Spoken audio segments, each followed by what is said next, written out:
traditional automotive engineering, which is really fractured. And if you were to go buy like a premium German electric car, the engineers who designed the drive inverter in that car, they did not work for that car company. They worked for a contractor. And at Tesla, we designed the entire car and the factory that builds it. And I want to highlight a few examples of what we've been able to do in-house thanks to that unique approach. So, inside the charger of your Tesla are transistor packages, and that's at the top of your screen here. And every electron that moves you down the road flows through one of these packages. We designed our own custom package, which is what you're seeing here, and we can extract twice as much heat out of that package as what we could buy off the shelf. And so what does that mean?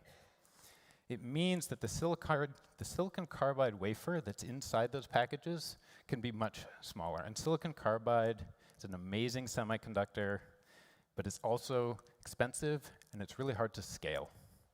So using less of it is a big win for us. And then on top of that, orchestrating all of these transistors and making them switch in the right ways is computationally extremely intensive. It used to require 4 microprocessors, which are shown here in the bottom left. We have developed our own custom microprocessor. It's purpose-built for high-power electronics. It's half the cost, and it does, in just one, the job of all of those 4. And these are just 2 examples of many that I could use to showcase our expertise in high-power electronics. And that expertise has allowed us to take the cost of the chargers that were in our Model S when we launched it in 2012, both the cost and the mass, and cut both of those in half. And even more important, the power electronics, they're central not just to our cars. They're also central to our superchargers and to our energy storage products, and Rebecca and Mike will be talking more about that. So in addition to the work that we've done in software and hardware, we've also done a lot of work in-house on software. So this is the drive unit for Model 3 and Y, and if we take a cross-section, we see the stator and the rotor, and they're responsible for the core function of the drive unit, which is converting electricity into motion. And our custom software lets us simulate the rotating magnetic field that is responsible for that conversion. And getting that simulation exactly right, it's central to the cost, the weight, the size, and even the sound of the drive unit. And now, you can buy software that will do all of this, but our tools are faster, and they're more accurate, and that was not easy to do. And that allows us to quickly iterate through millions of possible drive unit designs to find the best one. I want to highlight one more area where Tesla really excels because we integrate work that is often farmed out. So when you are making a new product, it's not enough to think about the product itself. You have to think about how you're going to make it at scale. So at Tesla, our powertrain and our powertrain manufacturing equipment is both designed under one roof.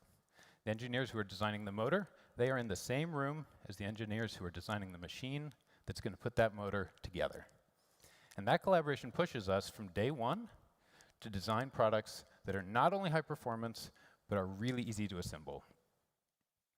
So, all of this expertise that we have in the powertrain team, in hardware, in software, in manufacturing, it's going to have a major impact on our next platform.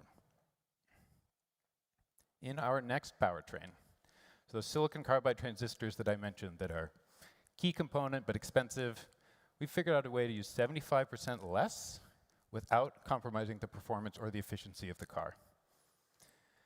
And of course, we know that battery cell supply is one of the constraints on the scalability of EVs right now. Our new powertrain is compatible with any battery chemistry. And that will give us great flexibility in battery sourcing. If we want to make EVs more accessible to people, they have to be cheaper. We've reduced the drive unit cost to about $1,000. And we don't think any other automaker is even close to that number.